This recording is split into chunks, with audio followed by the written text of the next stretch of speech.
Okay, so as you've heard the big news today, Jagmeet Singh has written a letter to Canadians indicating that he wants to call in an election in March, after he gets his pension, of course. Let's go ahead and read his letter. So, dear fellow Canadians, the Canadian dream is a good job that gets you a home and a fridge full of groceries with enough left over to save your vacations. Not after you and Trudeau have ruined that, but okay. A country where healthcare is always there as soon as you need it, I believe every Canadian deserves that. The Trudeau Liberals said a lot of right things, then they let people down again and again. Okay, then why did you side with him again and again?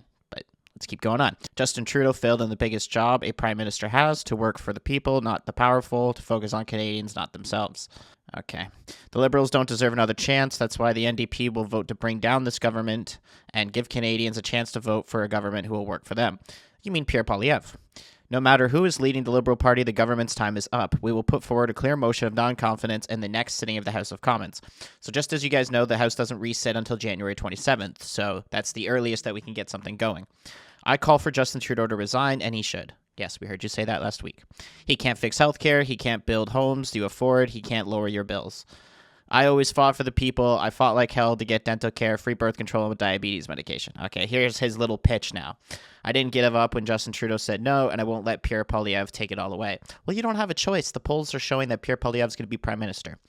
The next fight is a big one. Pierre Poilievre and the Conservatives will give CEOs and big business anything they want and make call-out cuts to pay for it. They will cut healthcare, childcare, housing, and people's pensions.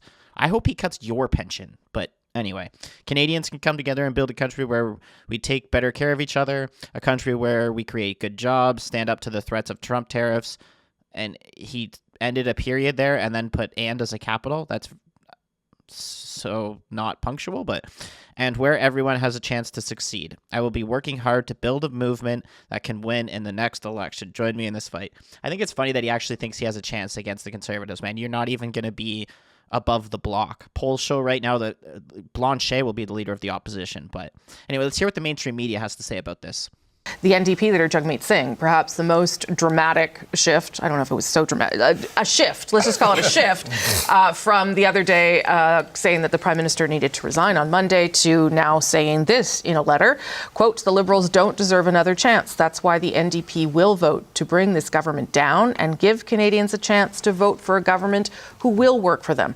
No matter who is leading the Liberal Party, this government's time is up. We will put forward a clear motion of non-confidence in the next sitting of the House of Commons. That is the very first time that Jagmeet Singh has said that. He did rip up his supply and confidence agreement with the government. He then went on to vote to support the government. The Conservatives would remind you 8 times. So this is a significant shift and perhaps a sign of a couple things, that the NDP realize that supporting the government is not helping them, and that an election is perhaps a risk worth taking at this stage. All right, for more on this, let's bring in CTV's Rachel Aiello from Ottawa. Rachel, a whole lot to unpack here, as it has been quite a tumultuous week there in the nation's capital. Let's begin with the leader of the opposition, Pierre Poilievre, who we just heard from, now wants the Governor General to recall the House for a non-confidence vote. Could that happen? What could it take?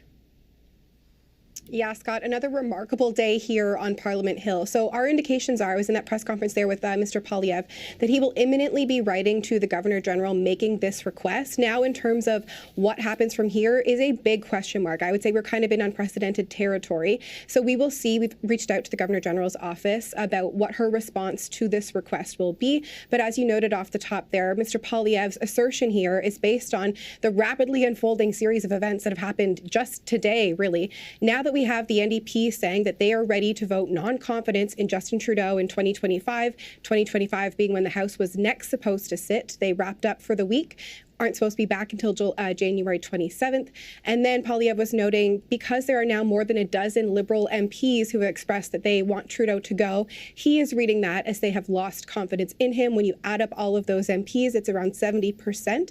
So it'll be really interesting to see where we go from here in the next couple hours, what response we get from the Governor General, if this could be into a situation where they're all called together to talk about it. But typically, Scott, what needs to happen for the Governor General to get involved would have to be a loss of confidence vote in in the House of Commons. We've heard some of these people express verbally that they think the Prime Minister should go or that they don't have confidence, but it's really that mechanism of casting a vote in the House that typically triggers this kind of constitutional question about a potential fall of the Parliament.